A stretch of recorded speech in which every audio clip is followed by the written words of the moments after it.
ಚರಿತ್ರೆ ಅಂದರೆ ನಮಗೆ ನೆನಪಾಗೋದು ಕೇವಲ ಕೋಟೆಗಳು, ಯುದ್ಧಗಳು ಹಾಗೂ ಸತ್ತು ಹೋದ ರಾಜರುಗಳ ಕಥೆಗಳು ಮಾತ್ರ.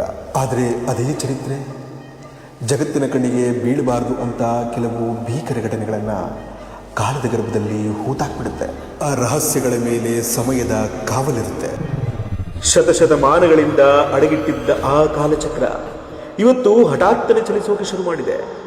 ಆ ಸಾಮಾನ್ಯ ಹುಡುಗನಿಗೆ ತನ್ನ ಮುತ್ತಾತನ ಕಾಲದ ಹಳೇ ಮನೆಯ ಅಟ್ಟದ ಮೇಲೆ ಧೂಳು ಹಿಡಿದಿದ್ದ ಆ ಕಬ್ಬಿಣದ ಪೆಟ್ಟಿಗೆ ಸಿಕ್ಕಾಗ ಅದೊಂದು ಬರೀ ಪೆಟ್ಟಿಗೆಯಾಗಿರಲಿಲ್ಲ.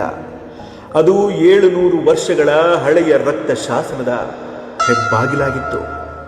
ಕುತೂಹಲ ತಡೆಯಲಾರದೆ ಅವನು ಆ ಪೆಟ್ಟಿಗೆಯನ್ನು ಓಪನ್ ಮಾಡಿದಾಗ ಅದರೊಳಗಿದ್ದದ್ದು ಅಪ್ರತಿಮ ರಹಸ್ಯಗಳ ಸಂಕೇತಗಳನ್ನು ಹೊತ್ತಿದ್ದ ಆ ಅಪರಿಚಿತ ತಾಮ್ರಪತ್ರ.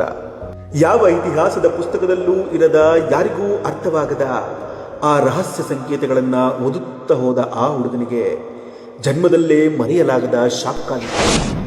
ರಕ್ತದ ಬಣ್ಣದಲ್ಲಿ ಮಿನುಗುತ್ತಿದ್ದ ಆ ತಾಮ್ರಪತ್ರದ ಕೊನೆಯ ಸಾಲಿನಲ್ಲಿ ಕೆತ್ತಲ್ಪಟ್ಟಿದ್ದು ಇನ್ಯಾರದ್ದೋ ಹೆಸರಲ್ಲ, ಇವತ್ತಿನ ಕಾಲದ ಆ ಸಾಮಾನ್ಯ ಹುಡುಗನಂತೆ.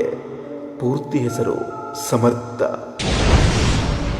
700 ವರ್ಷಗಳ ಹಳೆಯ ಪತ್ರದಲ್ಲಿ ಇವತ್ತಿನ ಸಮರ್ಥನ ಹೆಸರೇಕಿತ್ತು.